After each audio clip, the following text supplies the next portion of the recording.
recovery run this morning.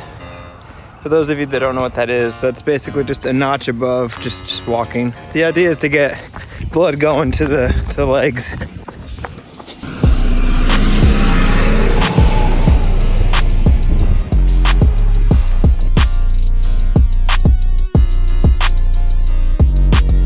So I got a question I felt like it warranted making a video about. So the question is, how did you get such amazing left foot independence? I can open my hi-hat notes, but I cannot keep time with my left foot for parts. Like, any tips on that? So basically the question is talking about limb independence and specifically the left foot. How do you get independence for that? There were a couple of things that I did consistently that helped me get the independence, and they had to go in a specific order. So the first thing that I had to do, I had to build in a muscle in my left leg to be able to do like straight eighth notes or whatever rhythmic patterns I wanted to do with my left foot. If you don't have those muscles built up, then you can't do much.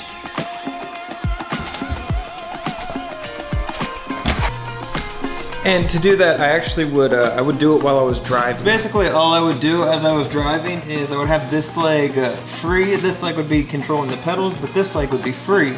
So all I would do is I'd play music, and as I was playing music, I would tap along to the music by doing that. And what that's going to do is it's going to build your muscles up, but also it's going to allow you to do that pattern and do that kind of movement without even having to think about it. And after I did that for a while, all I did was I just started playing just basic grooves and started just doing quarter notes with my left foot, and then moved to eighth notes, and then eventually moved to 16th notes. And while I was playing, I would have to remind myself to do that and not just leave it stagnant. I had to simplify my grooves, I had to simplify my fills, so that I could still do it and keep everything locked in. But as I got more comfortable, then I was able to add the more complicated fills back in, and eventually I would just honestly forget that I was even doing it. But that comes with time, and that comes with just doing it over and over again till it's called muscle memory for a reason. Hopefully that answered your question. If not, then let me know. I'll try to do a better job. So it's currently 70 degrees outside, which is a rare thing in Tennessee. And because of that, I'm going outside.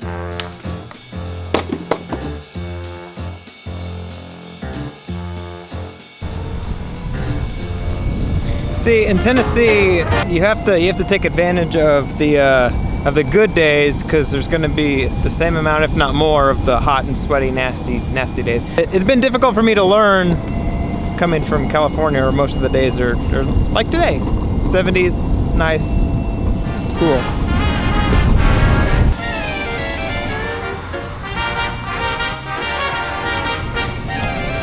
This morning on my run, that whole area was blocked off. Like, I couldn't go that way, and I wanted it to be a light run, but I ended up having to run up hills because that was the only flat way, and I don't think I can go there still.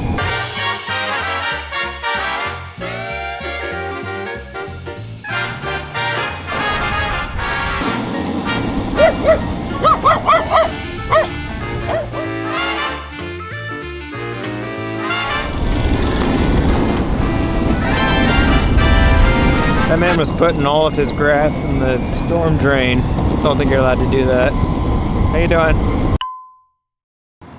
You know, this is kind of embarrassing to admit, but I'm currently lost. I only knew one way to navigate our subdivision, and that way is blocked. So I may have to use the GPS to get home.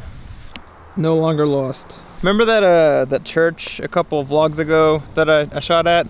That's the steeple to that church, so I know where I am. See, this road I run on a lot because it's one of the few roads that has a sidewalk. This side doesn't, but that side does. And sidewalks are a rare thing in Tennessee. What is all this plastic and crap? Sidewalks are a rare thing in Tennessee. Need a couch? Do you think somebody's living in there, or do you think they just park it there?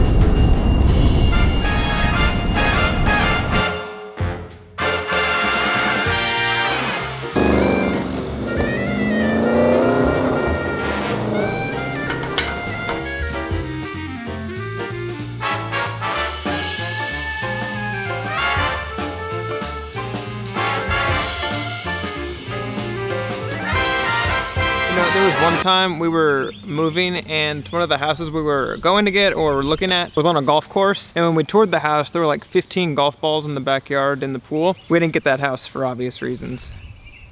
We came close though. So my main microphone, or the best microphone that we have and I use on a regular basis, Rode VideoMic Pro Plus. It's a good microphone, but I wanted to try this microphone out. I actually wanted to try the big brother to this, but I bought this instead on accident. The other one's coming tomorrow, but this one came today, so I'm trying it. Basically, the biggest difference is this is $100 cheaper and it has 4 capsules, like 4 mic capsules instead of 8. And based on the sound comparisons that I could hear online, the only difference between this one and the Big Brother is the other one had a little more richness in the low mids that I like. But I mean, like I said, this is the little brother to the one that I actually ordered. How does this sound? I'm gonna do a comparison of both of them, but I'm excited to see what this guy sounds like because it is crazy small compared to this guy. But the reason I always went back to this guy is because of the sound. One thing that I'm really curious about is the wind noise. Like, how does the wind noise sound on this microphone? Because it has a dedicated dead cat and all that stuff, so it should sound better. Now, like I said, I'm gonna do an actual like video comparing the two microphones and probably the Rode microphone too. And I think I'm gonna use like a EQ to like actually see what these microphones actually like look like, and like where the frequencies are boosted or taken out or all that stuff, just because I'm curious about it. That's not this video. This video, I'm just testing this thing because I got it and I want to see what it sounds like.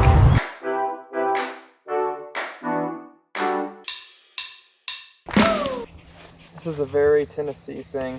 Those are bullet holes. It's honestly more of a South thing than a Tennessee thing, but I had never seen that till I moved to Tennessee.